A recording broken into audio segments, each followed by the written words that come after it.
Disappearance on Dread Street. Part 1. The Empty Night. Dread Street was an enigma, a place that locals whispered about but rarely ventured into after dark. Its name, heavy with foreboding, was etched in the town's history as a site of inexplicable vanishings. Over the past decade, 5 residents had disappeared without a trace. Now the count was about to rise. It began on an ordinary evening. Emma Cartwright, a young journalist, had decided to investigate the street's dark reputation. She believed every legend held a seed of truth, and her career thrived on uncovering it. Armed with a lantern and a notebook, Emma walked deliberately down the street. The air grew colder with each step. Shadows danced on the walls, their shapes twisting unnaturally. Emma felt a creeping unease but pushed forward, determined to document the mystery. As she passed an abandoned house at number 13, a sudden whisper sliced through the silence. "Leave." Emma froze. The voice was faint but unmistakable. Her breath quickened as she scanned the empty street. Nothing moved. She shook off the fear, reasoning it was her imagination, and continued.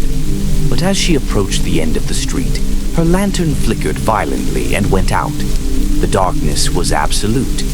Emma's heart pounded as she fumbled to relight the flame. That's when she heard it.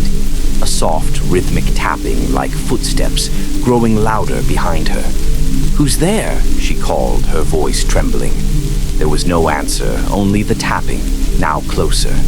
She turned around, and in the dim light of the nearest gas lamp, she saw a figure, a tall, shadowy silhouette standing perfectly still. Before Emma could react, the figure raised a hand, pointing directly at her. A chilling wind swept through the street, and then silence. When the gas lamp flickered back to life, Emma was gone. The only sign she had ever been there was her notebook, lying open on the cobblestones, with the words, "They are watching." Part 2. The Watchers. Detective Arthur Bell had seen countless cases in his career, but Dread Street had become a thorn in his side. The disappearances defied logic. No evidence, no witnesses, no leads. And now Emma Cartwright's name had been added to the list. Arthur stared at the file in front of him, his mind racing. Emma's disappearance felt different. She had left behind her notebook, unlike the others who vanished without a trace. Its cryptic message, "They are watching," gnawed at him. Who were they? And what did they want? He decided to visit Dread Street himself, despite the rumors that even police avoided it. By mid-morning, Arthur was standing at the edge of the infamous street. The air felt heavier here, as though the street itself was alive and watching. The cobblestones were damp from the morning dew, and the silence was unnerving. Arthur's trained eyes scanned the area, searching for anything out of place. He spotted Emma's notebook exactly where it had been found, lying on the ground, its pages fluttering slightly in the breeze. Picking it up, he thumbed through the pages. Most were filled with notes about the street's history, mentions of unmarked graves, strange lights, and whispers of a secret society. But on the final page, scrawled hastily, was a single word: help. Suddenly, a shadow moved across the street, darting into the alley between houses. Arthur's hand instinctively went to his holster as he called out, "Police! Come out now!" No response.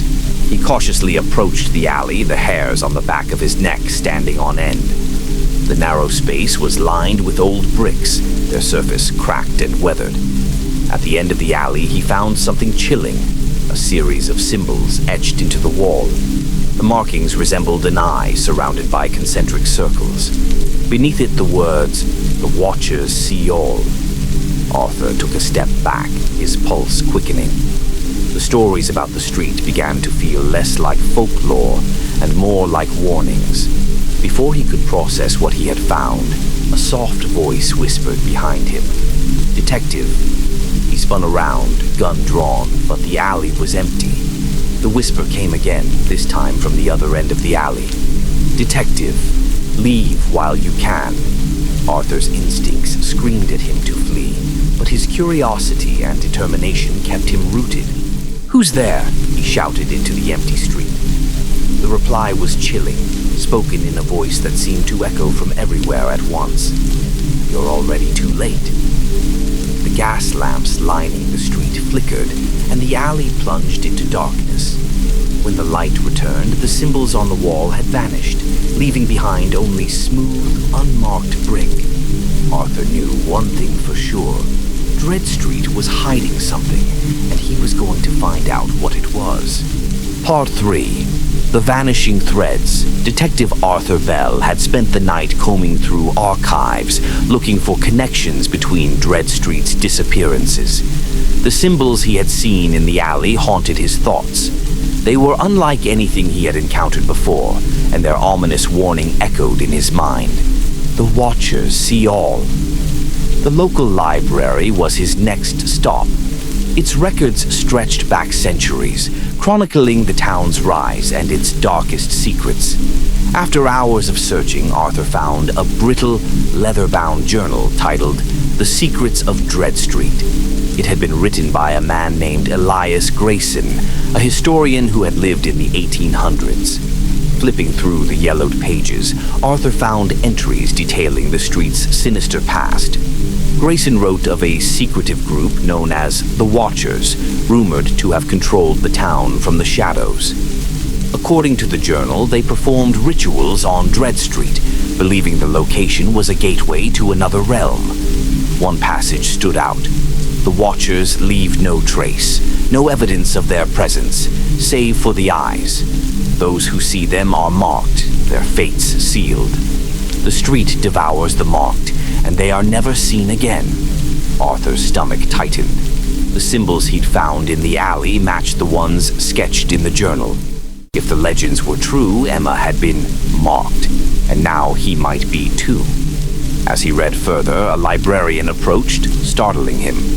She was an elderly woman with piercing blue eyes that seemed to look right through him. "Detective Bell," she said softly. "You shouldn't be here." Arthur frowned. "How do you know who I am?" The librarian didn't answer. Instead, she placed a slim book on the table. "This might help, but be careful what you seek." Without another word, she turned and disappeared into the rows of shelves. Arthur picked up the book, its cover unmarked. Inside, he found detailed accounts of Dread Street's victims. Each entry listed the person's name, age, and date of disappearance. His blood ran cold when he reached the final pages. The last entry was Emma Cartwright. The details were precise, right down to the exact time she vanished. But it didn't stop there. Beneath Emma's name was another entry, Arthur Bell. December 27th, 2024. Arthur's hands trembled as he stared at his own name. How could it be there? He wasn't missing. He was right here. Suddenly, the desk lamp flickered, plunging the library into darkness. The silence was broken by a low, guttural whisper. "You were warned." Arthur grabbed his notebook and bolted for the exit, his mind racing. The town's secrets were deeper than he had imagined, and now his name was part of them. But he couldn't back down. Emma's fate, and possibly his own, depended on uncovering the truth. Part 4. The Unseen Eyes. Arthur Bell stood before the crumbling house at number 13, gripping his flashlight tightly. The discovery of his name in that eerie book had shaken him, but it also fueled his determination. Something in this house held the answers he sought. Answers that could explain Emma's disappearance and the cryptic warnings about the Watchers. The door creaked loudly as he pushed it open, the sound echoing through the empty halls. The interior smelled of damp wood and decay, and the air was cold enough to see his breath. His flashlight beam revealed a long hallway with faded wallpaper and scattered debris. As Arthur ventured further, he noticed strange markings etched into the walls, symbols similar to the ones he'd seen in the alley. They appeared to pulse faintly, as if alive. A shiver ran down his spine, but he pressed on, his boots crunching on broken glass and loose floorboards. At the end of the hallway, a door stood slightly ajar. From within came a soft rhythmic hum, like a chant in a language Arthur couldn't comprehend. Pushing the door open, he found himself in what appeared to be a study. The room was empty, save for a large wooden desk and a chair facing the window. On the desk was an ancient-looking ledger, its leather cover cracked with age. As Arthur approached, the chanting stopped abruptly, replaced by a heavy silence. He flipped open the ledger, finding pages filled with names. Many he recognized as victims of Dread Street, their dates of disappearance meticulously recorded. But as he turned the pages, he noticed something disturbing. His own name appeared again, this time with a chilling note beside it. Marked, watching, awaiting. Arthur felt a presence behind him. He turned quickly, gun drawn, but the room was empty. Yet he couldn't shake the feeling that he was being watched. The gas lamps outside flickered, their light casting long shadows into the study. Arthur's flashlight began to flicker as well, plunging the room into momentary darkness. In the faint glow of his faltering beam, he saw something, or someone, standing in the corner. The figure was tall, its form indistinct, as if cloaked in shadow. Where its face should have been, there was only darkness, but two piercing, glowing eyes stared directly at Arthur. "You should not have come," the figure whispered, its voice deep and resonant, echoing unnaturally in the small room. Arthur raised his gun, his voice firm despite his racing heart. "Who are you? What do you want?" The figure didn't move. Instead, it extended a hand, its long fingers pointing to the ledger.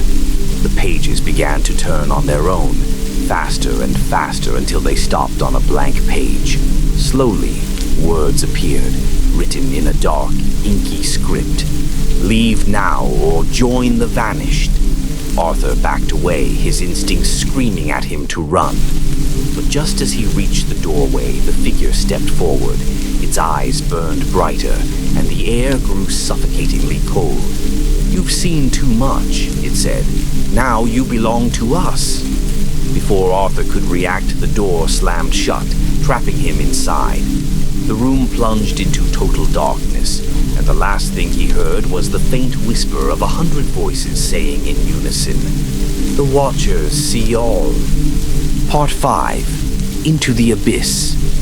Arthur Bell stood frozen, his breath shallow, his mind racing. The darkness was oppressive, but the glowing symbols on the walls provided just enough light to reveal his surroundings and his predicament. The door behind him wouldn't budge, no matter how hard he pulled or pushed. "Let me out," he shouted, his voice breaking the eerie silence. The whispers paused for a moment before resuming, louder now, overlapping and incomprehensible. The desk in the center of the room began to vibrate, its surface trembling as if something beneath it was trying to break free. Arthur backed away cautiously, his gun raised, though he doubted it would help. Suddenly, the ledger flew open again, its pages flipping wildly before stopping on another blank page. Words appeared in bold, jagged handwriting. "Follow the path, or face oblivion." The wall opposite the desk began to shimmer, the glowing symbols rearranging themselves into what looked like a doorway. A faint, swirling mist emerged from the center, forming a portal. Arthur felt an irresistible pull, as if unseen hands were guiding him toward it. "You think I'm walking into that?" Arthur said aloud, his voice wavering. But the whispers grew louder, more insistent, and the portal began to pulse with light, drawing him closer. Realizing he had no other choice, Arthur stepped forward, the pull growing stronger with each step. As he passed through the shimmering doorway, he felt a sudden drop, as if the ground had vanished beneath his feet. He landed hard on a cold stone surface, the air around him now damp and filled with an earthy metallic scent. Arthur's flashlight flickered back to life, revealing a vast underground chamber. The walls were lined with more of the glowing symbols, their patterns intricate and hypnotic. At the center of the chamber stood a massive stone pedestal. On top of it was a strange, spherical object, pulsating with an otherworldly light. Surrounding the pedestal were hooded figures, their faces hidden, their bodies unnaturally still. Arthur approached cautiously, his footsteps echoing in the cavernous space. The figures didn't move, but their presence was unnerving, as though they were watching him without eyes. The whispers returned, louder and clearer now, and they came from the sphere itself. Arthur could finally make out the words, "We are the Watchers. You seek the truth, but the truth will bind you." "What truth?" Arthur demanded, his voice echoing. "Where is Emma? What happened to the others?" The sphere's light flared, and Arthur's mind was flooded with visions, images of the vanished victims, their faces contorted in fear, trapped in a dark, endless void. He saw Emma reaching out, her mouth open in a silent scream. "The marked are ours," the Watcher's voice echoed. "They belong to the void, as will you." Arthur clutched his head, the visions overwhelming him. But through the chaos, he heard a faint voice, Emma's voice. "Arthur, it's not too late. Destroy the sphere." He stumbled forward, his resolve hardening. If the sphere was the key, then it had to be destroyed. Gripping his gun, he aimed at the pulsating object. The hooded figures began to move, their heads snapping toward him in unison.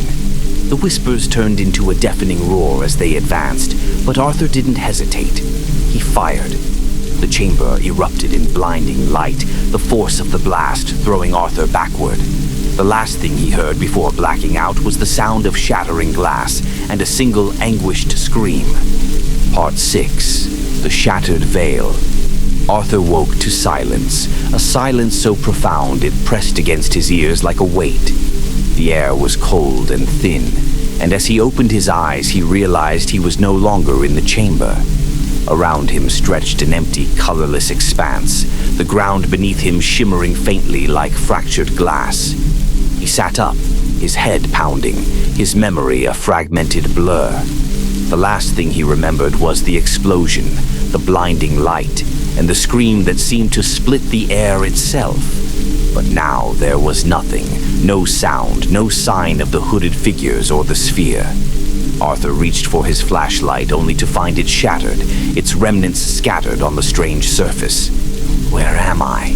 he muttered, his voice echoing unnaturally in the vast emptiness. As he rose to his feet, he saw movement in the distance. Shadows flickered and shifted, taking the shape of people, dozens of them, their features vague and indistinct. They moved slowly, as if wandering without purpose.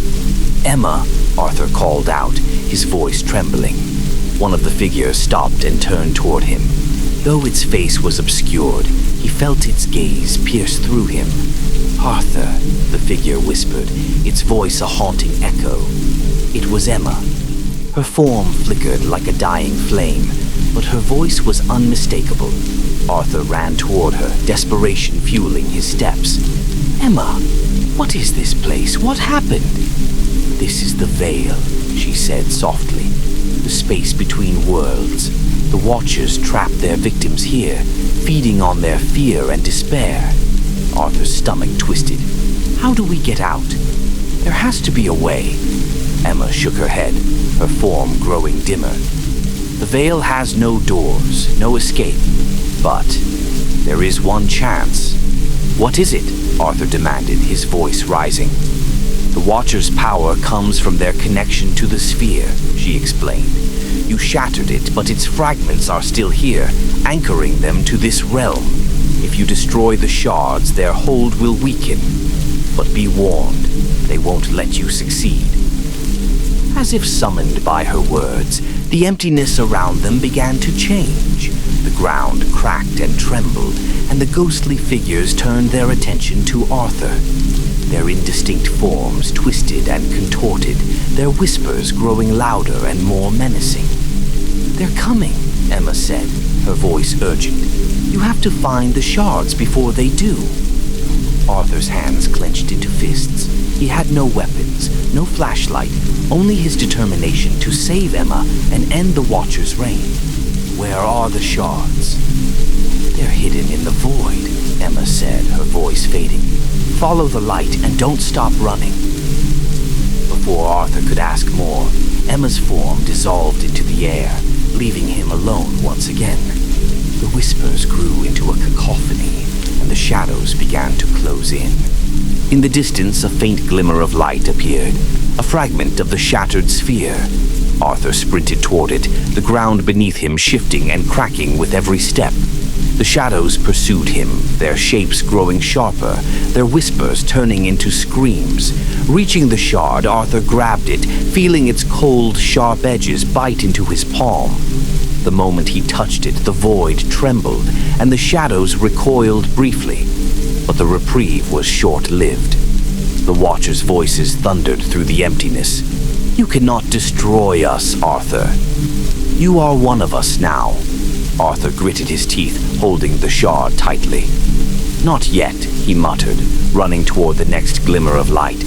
Part 7. The Fragmented Hunt. Arthur ran, his breath coming in ragged gasps, the shard in his hand cutting into his palm. The faint light ahead grew brighter, and he knew he was close to the next fragment. Behind him, the whispers morphed into guttural growls, and the shadows began to move faster, their forms twisting into long-limbed creatures with glowing eyes. The second shard lay atop a jagged spire of glass-like rock, glowing with the same otherworldly light as the first. Arthur scaled the sharp incline, the jagged edges tearing at his clothes. As he reached the top and grabbed the shard, the void around him convulsed.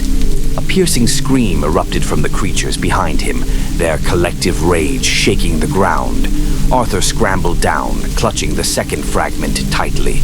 The two shards pulsed in unison, emitting a faint, rhythmic hum. He felt a surge of energy coursing through him, but it was fleeting.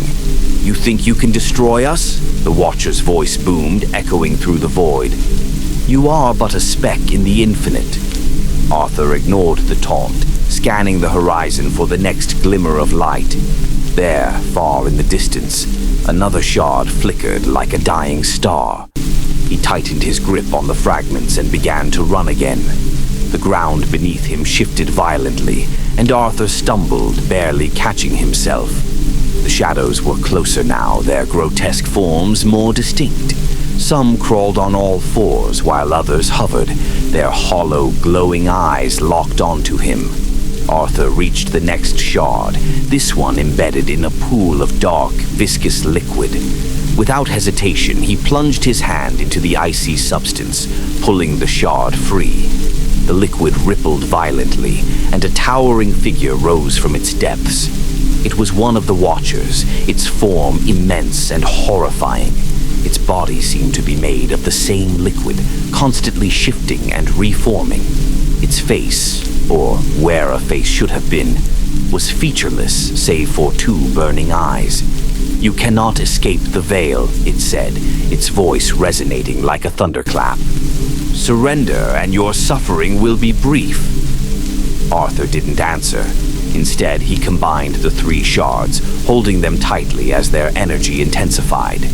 The fragments began to fuse, emitting a blinding light that forced the Watcher to recoil. The ground trembled, and Arthur felt a sharp pain in his chest as the light from the shards consumed him. For a moment, the void around him seemed to fracture, revealing glimpses of the real world. Emma's face, the streets of the town, the familiar glow of street lamps. But the vision was fleeting. The Watcher roared, regaining its composure, and the void snapped back into place. Arthur stumbled, the shards in his hands dimming slightly. "You're running out of time," the Watcher hissed. Arthur knew it was right. The longer he stayed in the veil, the weaker he would become. But he wasn't going to stop, not until the Watcher's grip on this place was broken. In the distance, another glimmer appeared, this one brighter than the rest. Arthur steeled himself, gripping the fused shards like a weapon, and ran toward the final fragment. Part 8. The Last Shard. Arthur's legs burned as he pushed himself toward the final shard. The fragments in his hands had grown hot, their energy surging through him like a storm. The Watcher's taunting words still echoed in his mind, but he refused to let them take hold. He had seen too much, felt too much. The pain of seeing Emma in the veil, the chilling whispers, and the ever-looming presence of the Watchers, they had all led him to this moment. The ground around him buckled, and the air crackled with static. The final shard hovered in the distance, its glow now blinding, a beacon in the oppressive darkness. As Arthur closed the gap, the massive form of the Watcher from the depths rose once more, its monstrous shape blocking the path. The air around it shimmered with dark energy, a thick, suffocating fog rolling out from its body. "You cannot win, Arthur," the Watcher said, its voice like a low growl. "We are the Endless. The veil is our domain, and you are nothing." Arthur didn't falter. With every step, he felt the shards pulsing with a strange power, like a heartbeat, rhythmic and steady. He knew he was close, so close to breaking this curse, to ending the Watcher's reign once and for all. The Watcher lunged toward him, its tendrils of shadow reaching out, but Arthur was faster. He dodged, sprinting around the dark figure, his eyes locked on the floating shard. It was almost within his grasp. Suddenly, the Watcher's tendrils shot forward like lightning, wrapping around his legs and pulling him off the ground. The weight of the shadows crushed down on him, and for a moment Arthur thought he might be suffocated by the darkness. But the shards in his hands burned with a new intensity, as if they had sensed his desperation. With a roar, Arthur thrust the shards forward, the light from them exploding outward in a wave of energy. The tendrils recoiled in pain, releasing their grip. Arthur fell to the ground, gasping for air. The Watcher screeched, its body dissolving into a mist of shadows, retreating in the face of the combined power of the fragments. For the first time, Arthur felt the weight of the veil begin to lift. The space around him began to warp and collapse, its once rigid form distorting into chaos. The final shard hovered just above him now, pulsing with a bright, almost blinding light. Arthur reached up, his hand trembling. The instant his fingers made contact with the shard, the entire void shuddered violently. He was engulfed by light. For a moment, Arthur was weightless, suspended in a void that wasn't the veil. His senses were overwhelmed. Images and sounds from different times and places flashed before him. He saw Emma's face again, her eyes full of hope, her voice whispering his name. He saw the streets of Dread Street, quiet and peaceful, and then the shadowy figures of the Watchers retreating, vanishing into the dark recesses of history. The light suddenly contracted, and with a jarring, gut-wrenching pull, Arthur was thrown forward, his body crashing into something solid. He gasped for air, the oppressive weight of the veil gone. His surroundings were dark, but the familiar scent of rain and earth filled his lungs. The first thing he noticed was the silence. There were no whispers, no shadows, only the calm sound of his own breath. Arthur blinked rapidly as he struggled to stand. He looked around, disoriented, his body sore and bruised. He was back on Dread Street, exactly where he had been before he entered the veil. But the street was different now. The atmosphere was lighter, the shadows no longer heavy with malice. In the distance, he saw a figure standing in the rain, bathed in the soft glow of a street lamp. It was Emma. She turned as he approached, a faint smile on her lips. "You did it, Arthur," she said softly. "You freed us." Arthur's heart clenched. He could hardly believe it. After everything, they were free. The Watchers were gone, their influence broken. Emma was standing before him, alive and whole. But there was a lingering unease in his mind. What had happened to the veil? And more importantly, what had the Watchers meant by their final warning?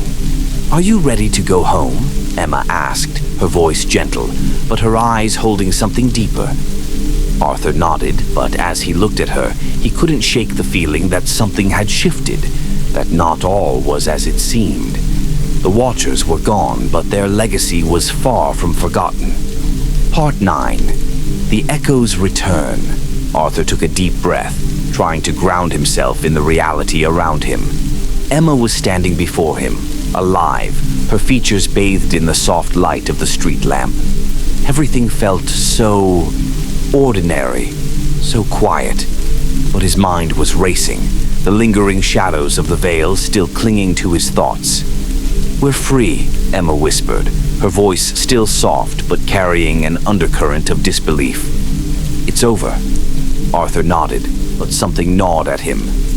The Watchers were gone, yes, but their final words echoed in his mind. "We are the Endless. You are one of us now."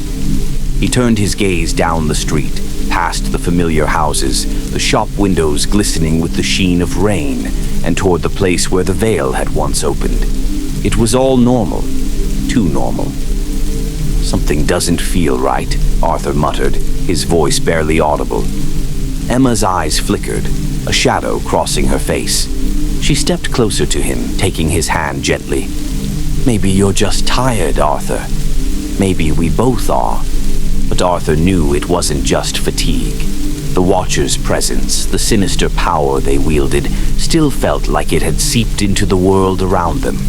He could feel it, an intangible weight like the world had been subtly warped in their absence. Emma squeezed his hand. "Let's go home, Arthur. Let's just forget everything that happened." As she spoke, a distant sound echoed down the street, an odd, rhythmic thumping. Arthur's body tensed. It was faint at first, but it grew louder, more pronounced. His heart began to race. "What is that?" he asked, his voice tight. Emma looked around, her face pale. "I don't hear anything." But Arthur did. The thumping grew into a steady, almost deliberate rhythm, like the beat of a drum. It was coming from the ground beneath his feet.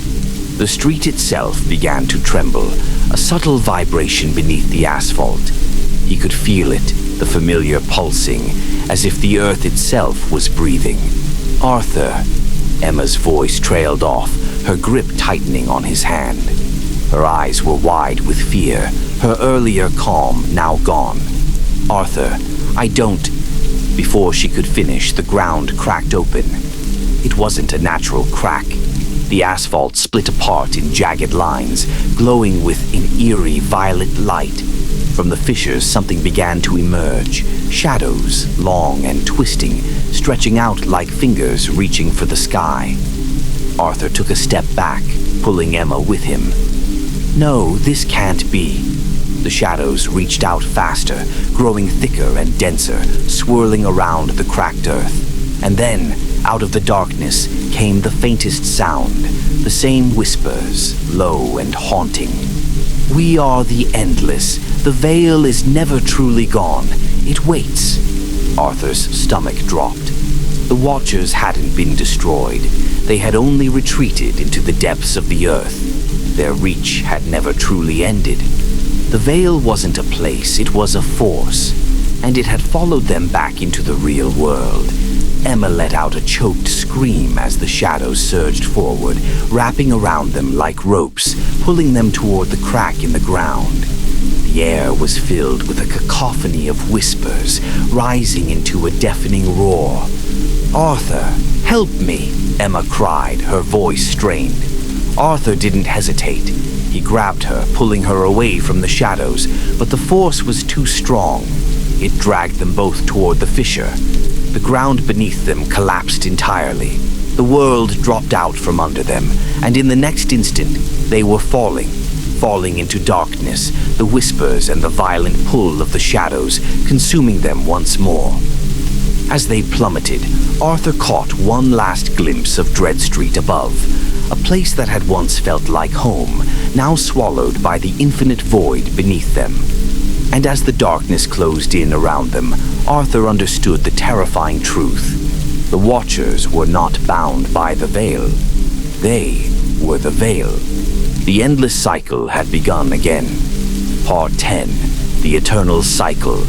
The sensation of falling seemed to stretch forever. The darkness consumed them, and with each passing second, the ground beneath their feet felt farther away. The shadows surrounded them, pressing in from all sides, their whispers deafening now, a constant hum in the air. "Arthur!" Emma's voice broke through the chaos, fear evident in her tone. "Where are we going? What's happening?" Arthur tried to respond, but his voice was lost in the swirling abyss. His mind raced, trying to make sense of it all. The Watchers hadn't been destroyed, had they? The shards, the fragments of the sphere, they should have broken their power. But now they were falling into the same eternal dark they had fought so hard to escape.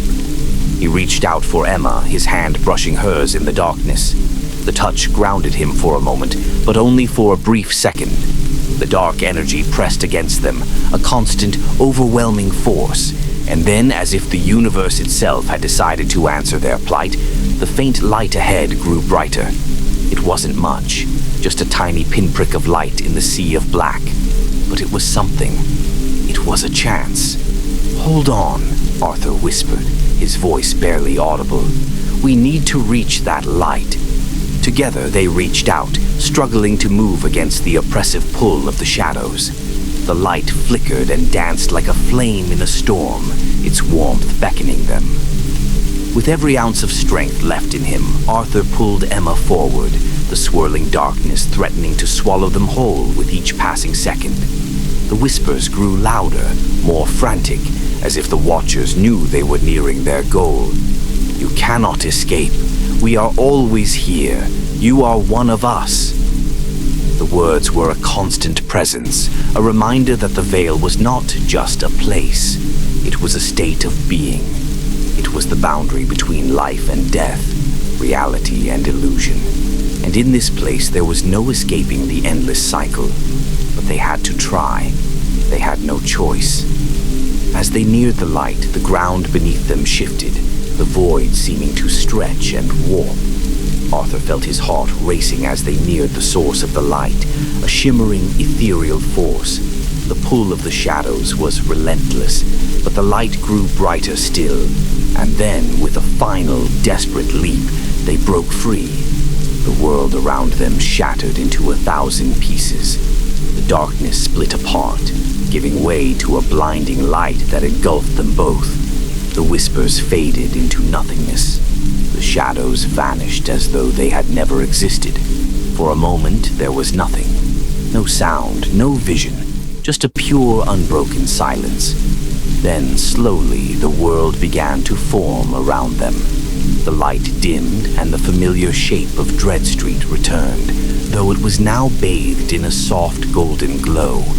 The rain had stopped, and the air felt still, peaceful. Arthur blinked, disoriented, and then his gaze turned to Emma. She was standing next to him, her eyes wide with wonder.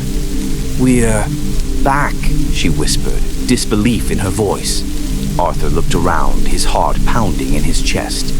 Everything seemed normal, nothing like it had been before. The cracks in the ground, the shadowy figures, the constant tension. It was all gone. But deep in his gut, a gnawing fear remained. Something wasn't right, he could feel it. The cycle had been broken, yes, but at what cost? In the distance, the last echo of a whisper stirred the air. "We are the endless." Arthur turned to look, but there was nothing there. The street was empty, bathed in a peaceful, almost serene light. "Do you hear that?" he asked, his voice trembling. Emma looked at him, confusion in her eyes. "Hear what?" Arthur's chest tightened. Had they truly escaped? Or was this just another layer of the cycle? But before he could speak again, the world around them began to flicker, like a broken film reel, and the shadows returned, creeping at the edges of the street, unnoticed. As the light around them began to dim once more, Arthur understood the terrifying truth. The Watchers had never truly gone. They had merely stepped back into the shadows, waiting, and they would return again and again in an endless loop, because the Veil and the Watchers were eternal. And so, the cycle would continue forever.